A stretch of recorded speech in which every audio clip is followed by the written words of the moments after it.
बोलिए सद्गुरुदेव भगवान की जय। श्रीमद्भागवत गीता की जय। संकट मोचन हनुमान की जय। द्वारिकाधीश की जय।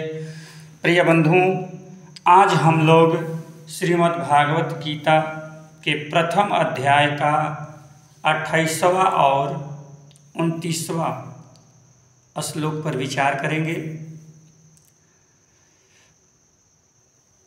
अर्जुन जी अब बोलेंगे, यहाँ से क्या कह रहे हैं। कृपया पर्याविष्टो विसीदन्ति दमब्रवीत दृष्ट्वेमं स्वजनं कृष्ण युयुत्सुं समुपस्थितं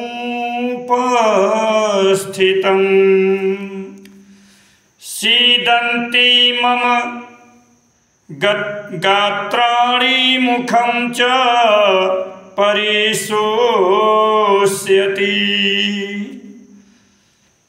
वेपथुश्च शरीरे मे रोमहर्षश्च जायते। 28वां श्लोक में कहते हैं, अर्जुन कहते हैं कि अर्जुन अत्यंत करुणा युक्त होकर शोक करते हुए वचन बोले। अब यहाँ से विषाद योग प्रारंभ होगा। ठीक ठीक समझिएगा, जानिएगा। अर्जुन बोले कि हे कृष्ण, युद्ध क्षेत्र में डटे हुए युद्ध के अभिलाषी स्वजन समुदाय को देखकर मेरे अंग शिथिल होते जा रहे हैं और मुख सूखा जा रहा है और मेरे शरीर में कंप और रोमांच भी हो रहा है। मेरा शरीर कांप रहा है अपने स्वजनों को देखकर। जो मैंने श्लोक बोला है इसका अर्थ है। अब इसके बारे में विस्तृत जानकारी समझे। यहाँ से विषाद योग शुरू हो गया। पहले विषाद योग शुरू हो गया। अब बताओ, क्या अर्जुन को एकाएक बुखार हो गया या पहले से बुखार था जो चढ़ गया? देखो भाई, यही मन का खेल है।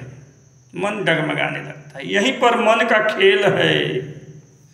जब आप किसी अच्छे कार्य में चलोगे तो विषाद यानी कठिनाई या कष्ट, दुख आएगा। उसे घबराना नहीं। अगर इस पर हम व्याख्या करेंगे तो बहुत ज़्यादा समय लगेगा, लेकिन आए हम लोग अपने मेन पॉइंट पे चले। यही मन का खेल है। भगवान कृष्ण ने कहा है, भगवान कृष्ण ने कहे हैं कि मन एवं मनुष्याणाम कारणं बंधन मोक्षय। प्रिय बंधु, मन ही मनुष्य के बंधन और मुक्ति का कारण है। मन यह साबित कर रहे हैं कि भगवान कृष्ण मन ही बंधन और मुक्ति का कारण है। कुछ नहीं बोल रहे हैं। ये कह दिया कि मेरा मन डगमगा रहा है, मेरा शरीर कांप रहा है, मैं क्या करूं? बुखार हो गया अर्जुन को। लेकिन भगवान कृष्ण कुछ नहीं बोल रहे हैं। कृष्ण विश्व के प्रथम मनोवैज्ञानिक है बंधुओं, विश्व के प्रथम मनोवैज्ञानिक। यदि यह कहा जाए कि मनोविज्ञान के भीष्म पितामह कौन है? तो मनोविज्ञान के भीष्म पितामह भगवान कृष्ण हैं। तो अतिशयोक्ति नहीं होगी। कृष्ण अर्जुन के मन का विश्लेषण कर रहे हैं कि अर्जुन किस स्थिति से बोल रहा है। मन का विश्लेषण कर रहे हैं, किस स्थिति से बोल रहा है। पागल जब बोलने लगता है तो मनोवैज्ञानिक सुनते हैं, ये जान जाइए। पागल जब बोलने लगता है तो मनोवैज्ञानिक सिर्फ सुनते हैं, केवल विश्लेषण करते हैं, संश्लेषण के लिए दूसरे तरफ भेज देते हैं और संश्लेषण के बाद दवा देने के लिए तीसरे के यहाँ भेज देते हैं। दवा साइकियाट्रिस्ट देता है, लेकिन कृष्ण तो एक ऐसे व्यक्तित्व हैं जो विश्लेषण भी स्वयं करेंगे और संश्लेषण भी, और दवा स्वयं ही पिला देंगे, लेकिन भागने नहीं देंगे। ये जान जाइए, भागने नहीं देंगे। कहेगा तुम्हारा इलाज मैं जानता हूं, इसलिए इस पृथ्वी के सबसे बड़े प्रथम मनोवैज्ञानिक भगवान कृष्ण हैं। कुछ बौद्धिस्ट एवं हिंदू लोग कहते हैं, कुछ बौद्धिस्ट और हिंदू लोग कहते हैं कि भगवान बुद्ध विश्व के प्रथम मनोवैज्ञानिक हैं। बुद्ध ने धर्म का जो प्रचार किया है, लोगों के प्रश्नों का उत्तर जो दिया है, वह मनोवैज्ञानिक ढंग से दिया है, तार्किक ढंग से दिया है। जो लोग आए लौटने नहीं दिया, तर्क से साबित किया कि वही बड़े मनोवैज्ञानिक हैं।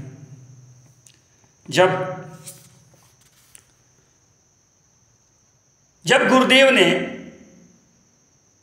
गीता पलटी तो देखा कि कृष्ण तो प्रथम पितामह हैं मनोवैज्ञानिक के। भगवान कृष्ण ही मनोवैज्ञानिक के प्रथम पितामह हैं। कहाँ चूक हो गई लोगों से देखने में। अर्जुन प्रथम पुरुष हैं जो विक्षिप्त हो गया है कुरुक्षेत्र में। प्रथम पुरुष है, व्यक्ति है अर्जुन, जो कि विक्षिप्त हो गया है। कहाँ? कुरुक्षेत्र में, जिसे हिस्टीरिया हो गया है और हॉस्पिटल नहीं ले जा रहे हैं, चुप सुन रहे हैं। अब देखेंगे कैसे कृष्ण उसके ढंग, उसके रोग का इलाज करते हैं, कैसे उसके मनोविज्ञान का इलाज करते हैं भगवान कृष्ण। आप लोग यह उद्घोषणा कर दीजिए कि इस पृथ्वी पर मनोविज्ञान के प्रथम पितामह कौन है? तो भगवान कृष्ण हैं। जिस क्षेत्र में जा रहे हैं प्रथम आ रहे हैं।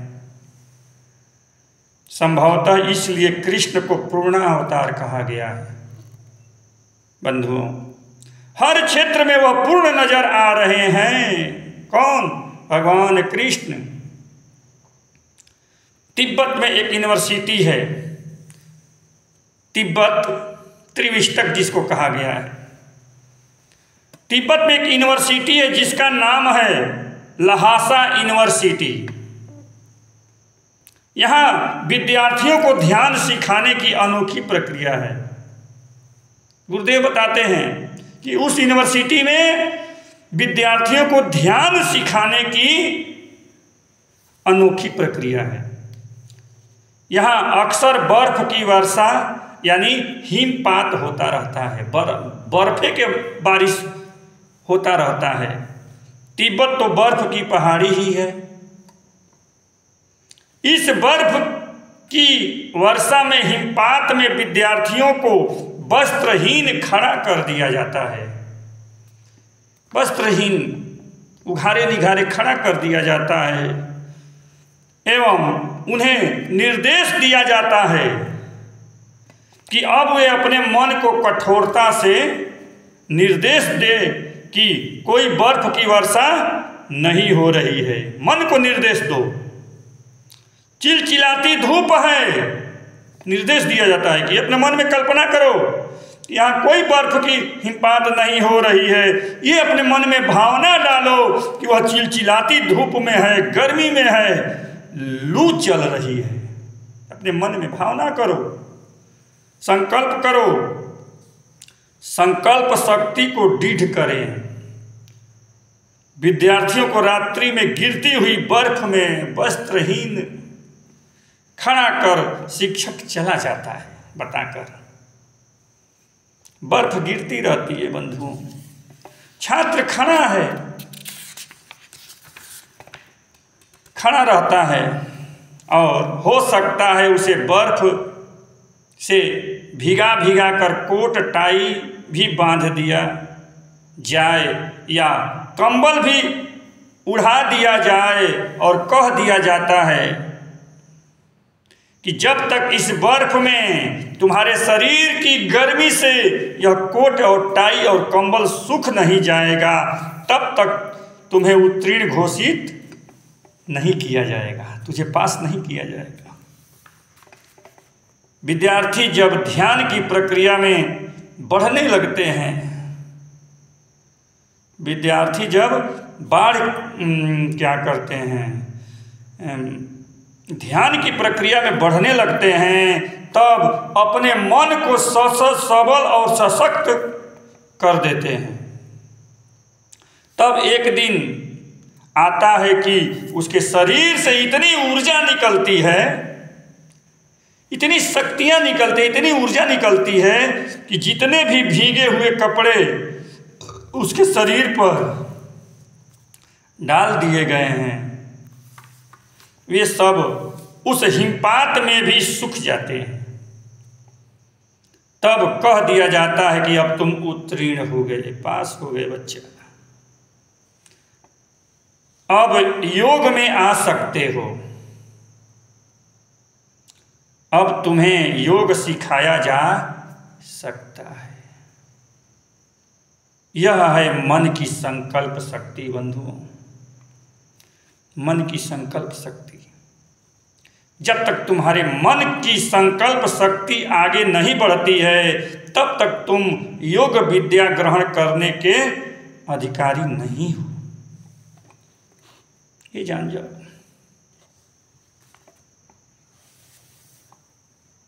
कृष्ण भी यहाँ यही योग विद्या अर्जुन को सिखाएंगे बंधुओं, ध्यान दीजिए, ये उदाहरण देकर बताया गया, लेकिन यही विद्या अर्जुन को सिखाएंगे।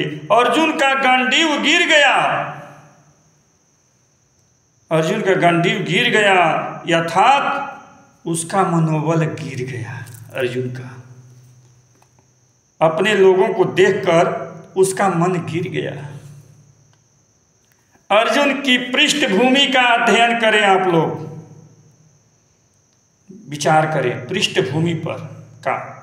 अर्जुन ने जन्म से लेकर वनवास तक और आज इस युद्ध भूमि तक एक क्षत्रिय योद्धा का ही पर प्रशिक्षण किया है ना, ट्रेनिंग किया है, क्षत्रिय योद्धा का ट्रेनिंग किया है। एक सेनापति की तरह प्रशिक्षण प्राप्त किया है, ट्रेनिंग किया है।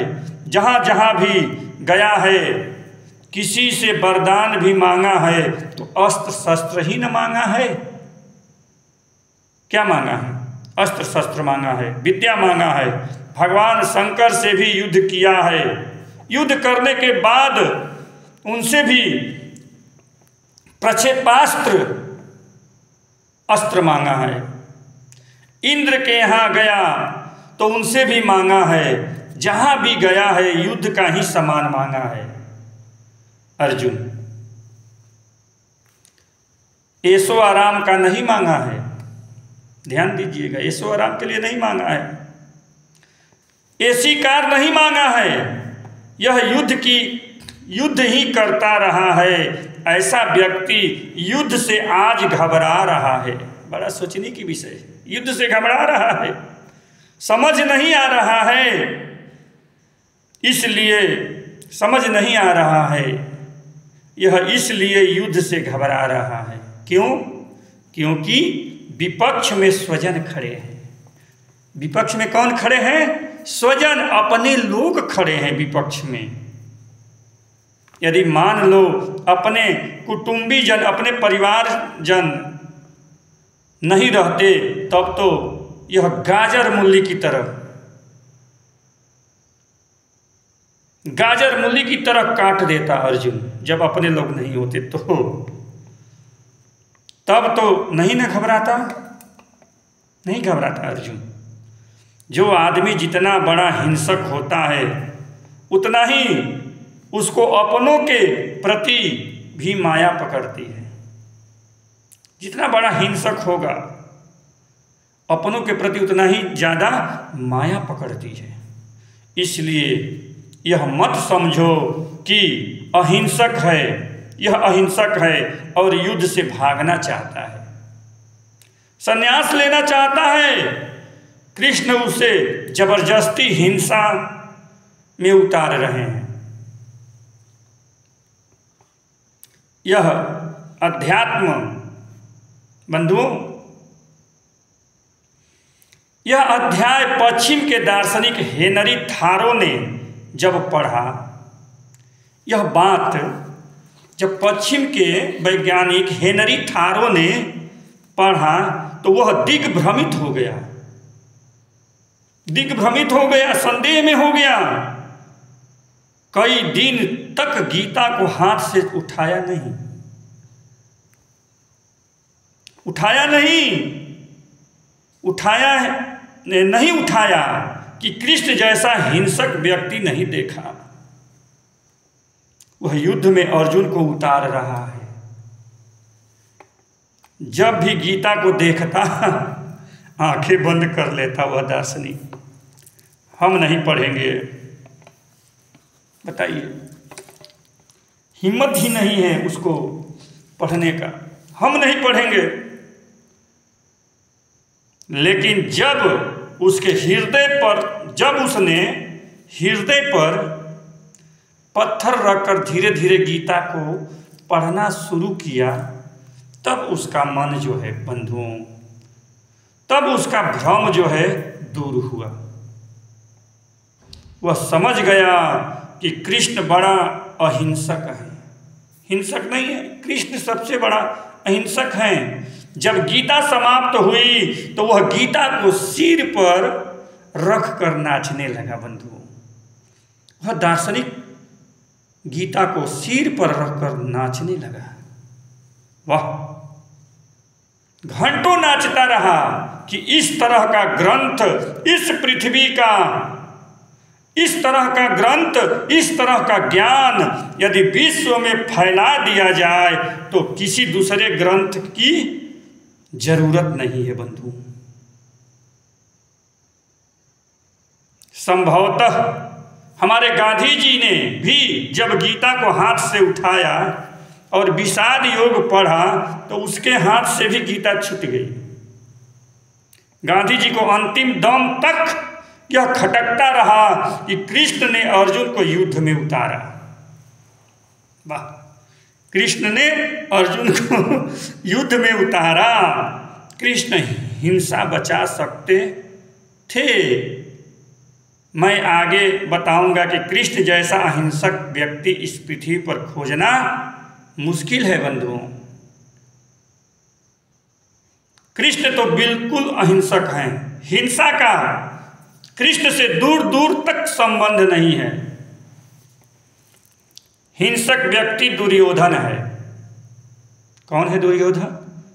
हिंसक व्यक्ति कौन है? दुर्योधन है। दुर्योधन जो है पशु तल पर है और अर्जुन मन के तल पे है। इसका प्रवचन सत्संग आगे मैं दिया हूँ, आगे वीडियो में डाला हूँ। और दुर्योधन जो है पशु के तल पर है और अर्जुन जो है मन के तल पर है। अर्जुन का मन डमाडोल हो रहा है, और डमाडोल एक दूसरा भी तल है, यह विचार का तल डमाडोल है, विचार का तल है। आदमी विचार के तल पर रहता है, अर्जुन यहाँ विचार कर रहा है। क्या कर रहा है कि तुम भी विचार करते हो, अर्जुन भी विचार कर रहा है, आप लोग भी विचार करते हैं कि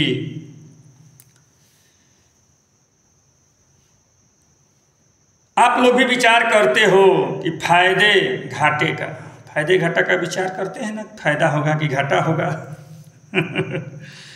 अर्जुन भी विचार कर रहा है किसको मारकर क्या फायदा होगा, क्या घाटा होगा, क्या मिलेगा नहीं मिलेगा।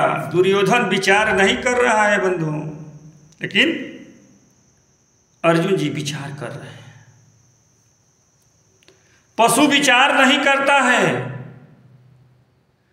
तुम्हारे खेल में यदि चला गया तो चर, अगर तुम्हारे खेत में चर चला गया तो चर लेगा। पशु विचार करता है? नहीं विचार करेगा कि ये किसका खेत है। जिसका खेत है वो विचार नहीं करेगा, वो चर लेगा तुम्हारे फसल को, पशु। और क्या परिणाम होगा नहीं होगा विचार नहीं करता। मारना है तो मार दो। कृष्ण निर्विचार के तल पर हैं। 3 तल खड़े हो गए, एक पशु तल और दूसरा मन का तल जो विचार कर रहा है, विचार तल, और एक निर्विचार तल।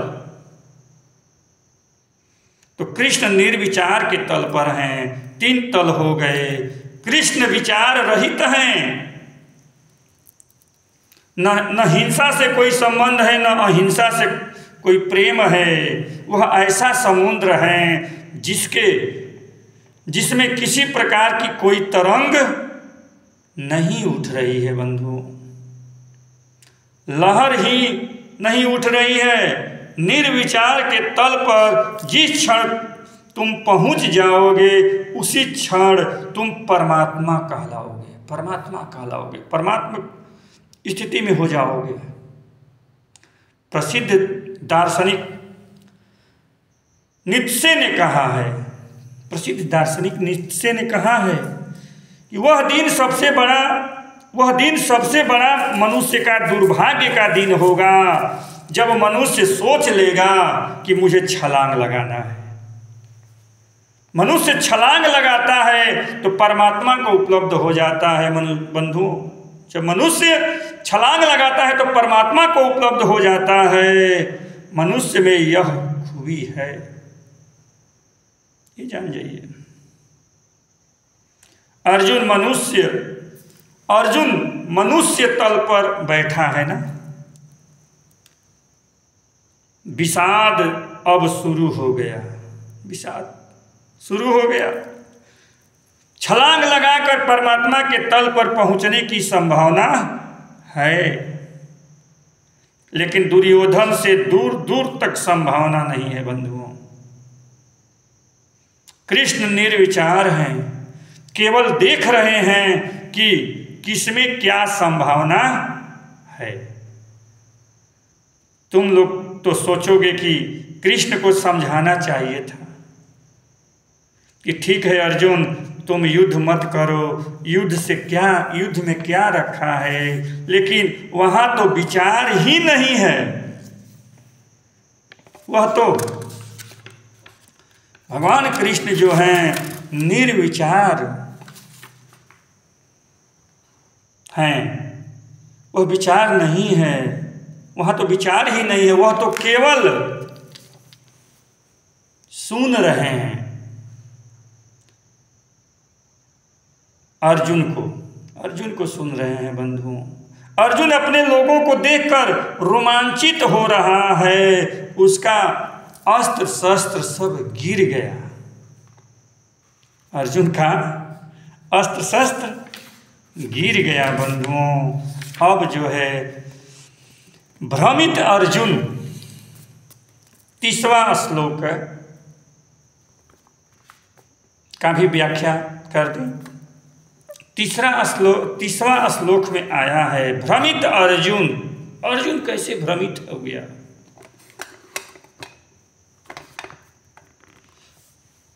गांडीवं संसते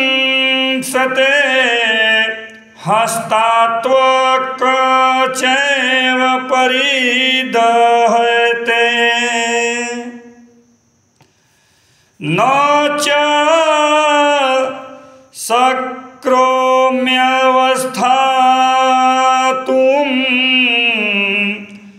भ्रमतीव च मे मनः। इसका भावार्थ सुनिए। हाथ से गांडीव गिर रहा है, अर्जुन का हाथ से गांडीव गिर रहा है और त्वचा भी जल रही है, तथा मेरा मन भ्रमित सा हो रहा है, इसलिए मैं खड़ा रहने में भी असमर्थ हूँ। यहाँ अर्जुन कह रहे हैं मैं खड़ा होने में भी असमर्थ हूँ। जब विषाद योग आता है, किसी के अंदर कष्ट आता है, तो ऐसा ही होता है। ये अर्जुन कह रहे हैं यह कौन सा रोग हो गया एकाएक अर्जुन को। थोड़ी देर पहले तो कह रहा था कि कृष्ण जी हमको ले चलिए, थोड़ा देख ले कौन कौन वीर मुझसे लड़ने वाले हैं। जब देखा कि हमारे ही स्वजन है तो उसको जूड़ी बुखार हो गया, कांपने लगा।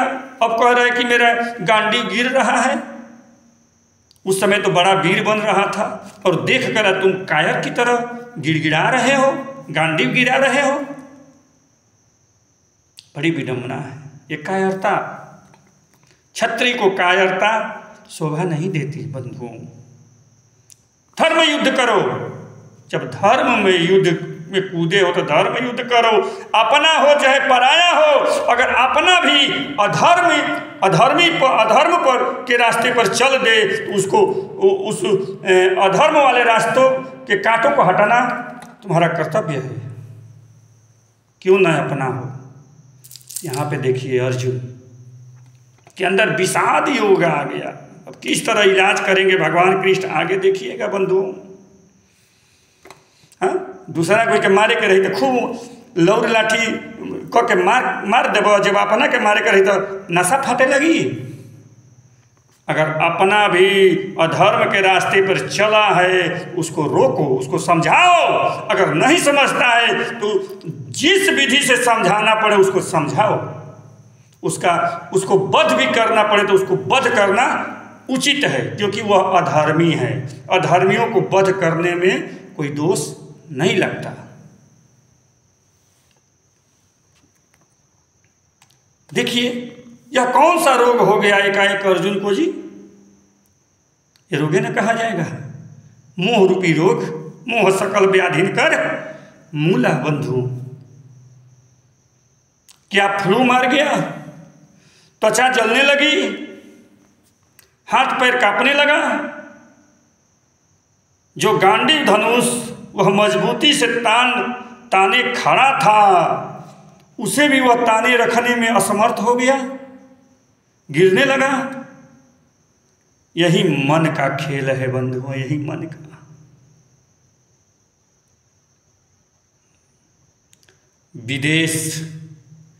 विदेश में बड़े बड़े चिंतक हुए हैं बंधु। एक है जॉर्ज लेंगे सिद्धांत। यह कहता है कि शरीर प्रमुख है। जब क्रोध आता है तब वह पहले शरीर पर उत्पन्न होता है। हाथ भींचने लगते हैं, शरीर प्रमुख मान रहे हैं वो दार्शनिक। शरीर को प्रमुख मान रहे हैं, मन इसके बाद आता है। बताओ, लेकिन ऐसी बात नहीं है बंधुओं। क्रोध पहले मन में आता है। क्रोध कहाँ आता है? पहले मन में आता है। और तुम्हारे अंदर कोई रोग भी आता है तो पहले मन में आता है, उसके बहुत बाद में वह शरीर पर परिलक्षित होता है, शरीर पर दिखाई देने लगता है वह रोग। यहाँ पर अर्जुन के मन में अपना घाटा फायदा, नाफा नुकसान की बात आ गई। अपने लोगों के प्रति चिंतित हो गया, इसलिए शरीर प्रतिक्रिया करने लगा शरीर। बस आज इतना ही बंधुओं। महात्मा कामेश्वर जी यूट्यूब चैनल मेरा चैनल है, इसको आप सब्सक्राइब करें और लोगों को बताएं और इस श्रीमद् भागवत गीता के एक एक श्लोक को श्रवण करें, समझें, जानें। धन्यवाद। हरिओम। जय श्री कृष्ण। जय सनातन धर्म। नारायण।